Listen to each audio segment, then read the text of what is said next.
مولانا صاحب کے بیانات کے لیے مولانا صاحب کے آفیشیل چینل مولانا شہزاد آفیشیل کو سبسکرائب کریں۔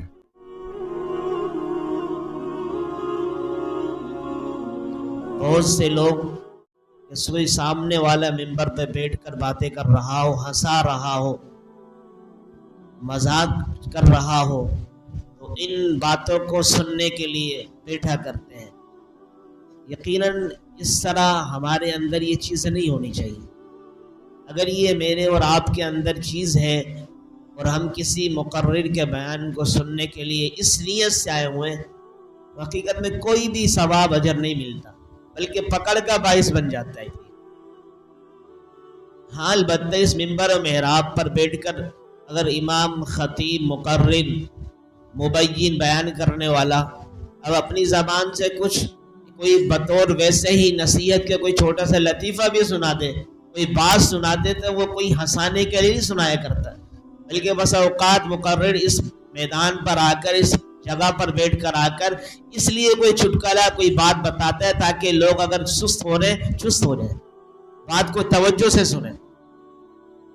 یہ ہرگز مقصد نہیں ہوتا کہ کسی کو ہنسانا۔ ممبر و محراب ہنسانے کی جگہ نہیں ہے، مسجد ہنسانے کی جگہ نہیں ہے، کسی کو یہاں پر اچھی طریقے سے نہ ہی، بلکہ یہ ویسی جگہ ہے یہاں پر ایسی بات کی جائے کہ لوگ سیکھ کر اس پر عمل کرنے والے بن جائیں۔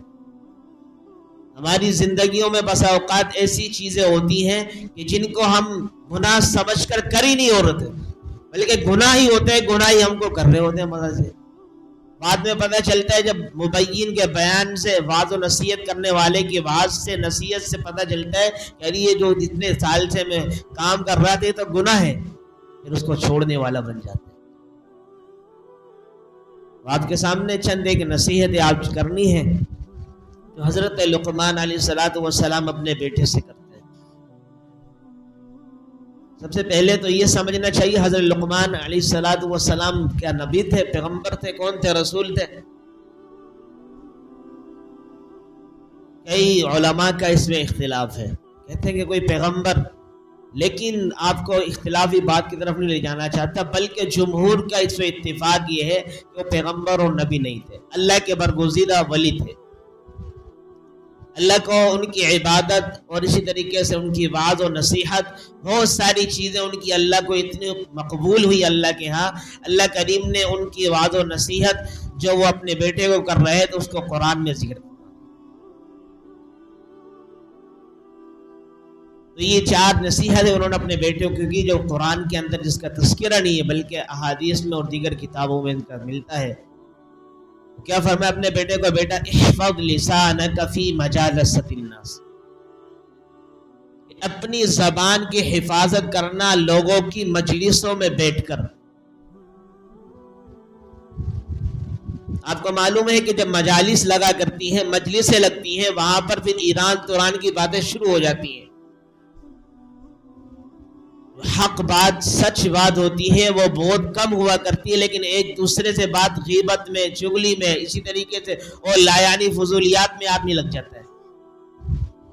اکیلے جب آدمی ہو تو اس وقت کوئی زبان سے کوئی ایسے الفاظ نہیں نکالتا جو کسی کی غیبت ہو، کسی کی چغلی ہو، کسی کے بارے میں بہتان ہو، کسی کے بارے میں تہمت ہو، ایسی بات نہیں نکالتا زبان سے۔ اب وہی شخص نکال سکتا ہے اپنی زبان سے اکیلے پن کے اندر جو بے وقوف ہو، پاگل ہو، دیوانہ ہو، مجنون ہو۔ تو حضرت لقمان نے اپنے بیٹے کو نصیحت کیا کہ احفظ لسانک فی مجالست الناس، کہ لوگوں کی مجلسوں کے اندر جب آپ بیٹھیں، ان کی مجلسوں میں آپ موجود ہوں تو اپنی زبان کی حفاظت کرنا، اپنی زبان کو بیجا مت چلانا، اپنی زبان کو قابو میں رکھنا۔ تو یہ ہمیں اس سے یہی سبق ملتا ہے کہ ہم بھی جب مجلس کے اندر بیٹھے ہوئے ہوں، لوگوں کے درمیان میں موجود ہوں، تو اپنی زبان کی طرف توجہ رکھیں، قابو میں رکھیں اپنے آپ کو۔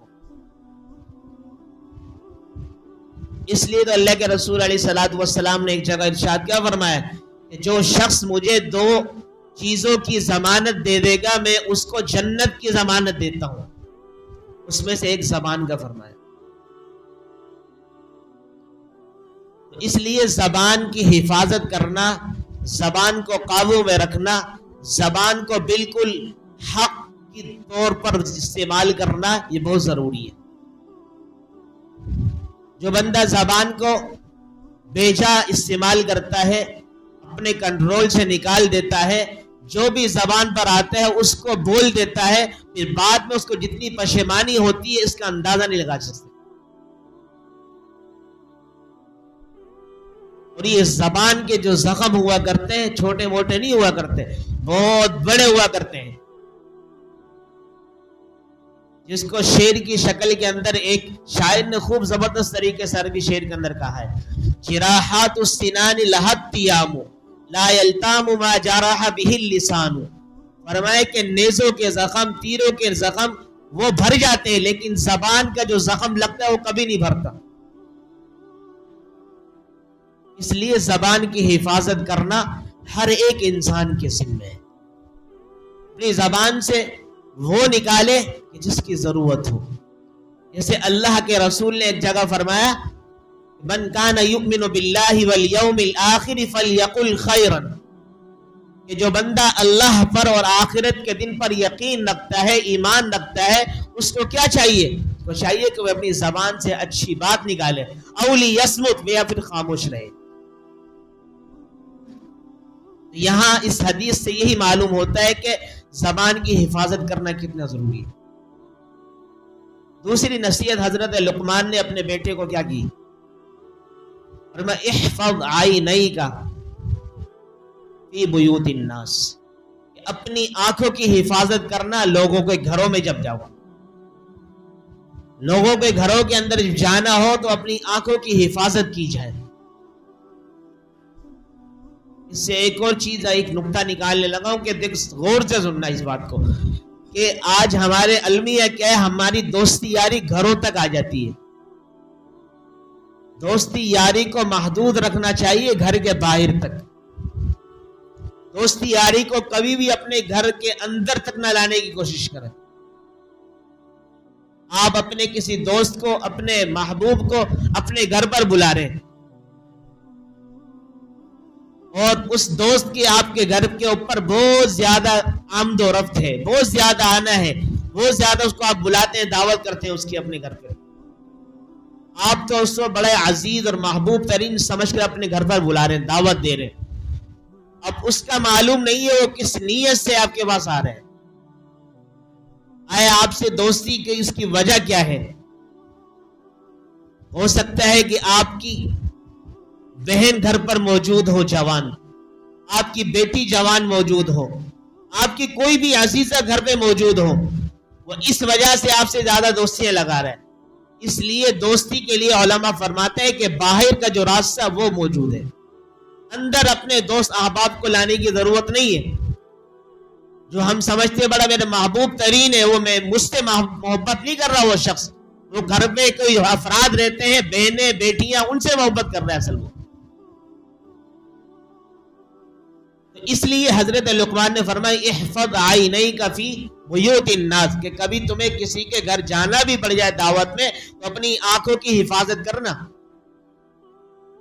یہ مت سمجھنا وہ تجھے اپنا صحیح طریقے سے محبوب اور دوست سمجھ کے اپنے گھر پہ دعوت دے رہا ہے اور تو کہیں اور لپک پڑے۔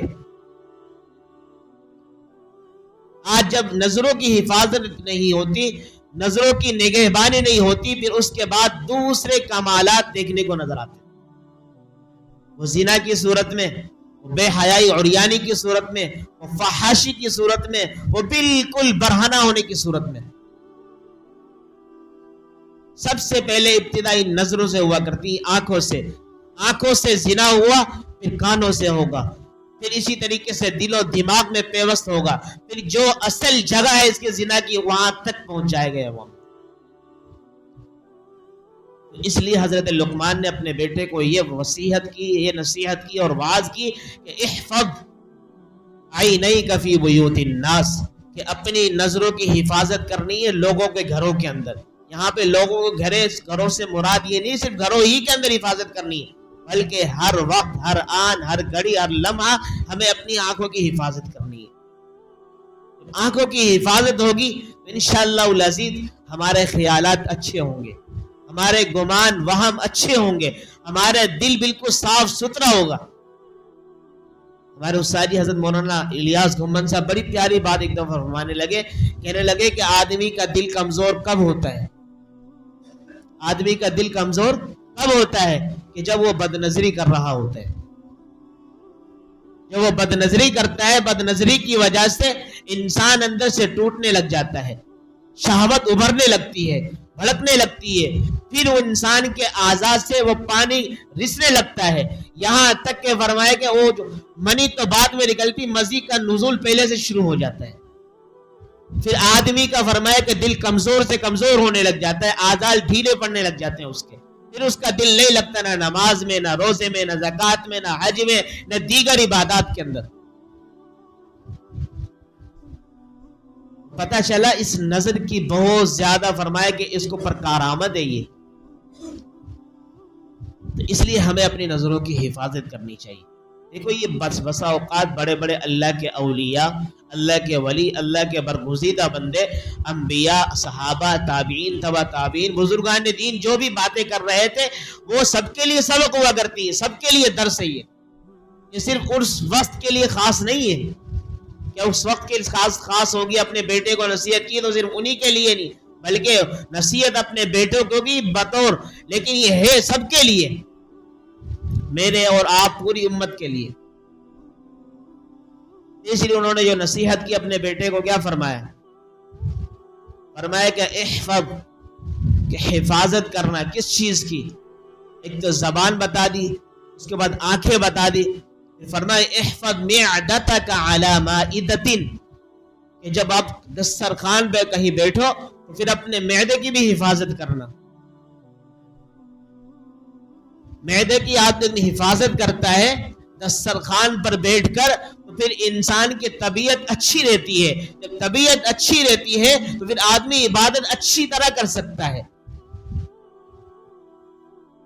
اسی طرح ایک ہمارے استاد محترم فرمانے لگے کہ جیسے 5 نمازیں ہیں دن کے اندر فرض, تو فرمایا چھٹی چیز اپنی صحت کے لیے ورزش کو لازم قرار دے دو.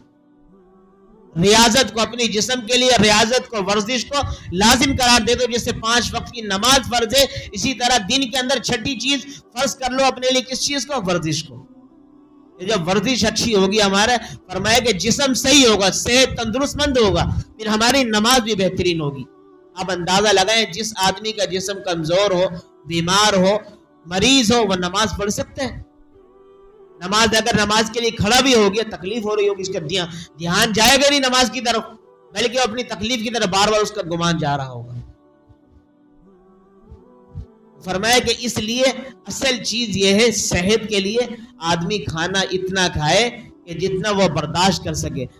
مائدہ کہتے ہیں دسترخوان کو, دسترخوان پہ جو ساری چیزیں دستیاب ہو, ضروری سب پر ہاتھ لگانا ضروری ہے, ہمیں سب کو چننا ضروری ہے, سب کو کھانا ضروری ہے.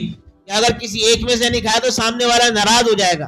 نہیں بھائی نہیں, آپ کے پیٹ میں جتنی جگہ ہے, آپ کی جتنی گنجائش ہے, آپ کی طبیعت جتنا پسند کرتی ہے اتنا کھائیں, اس سے زیادہ مت کھائیں.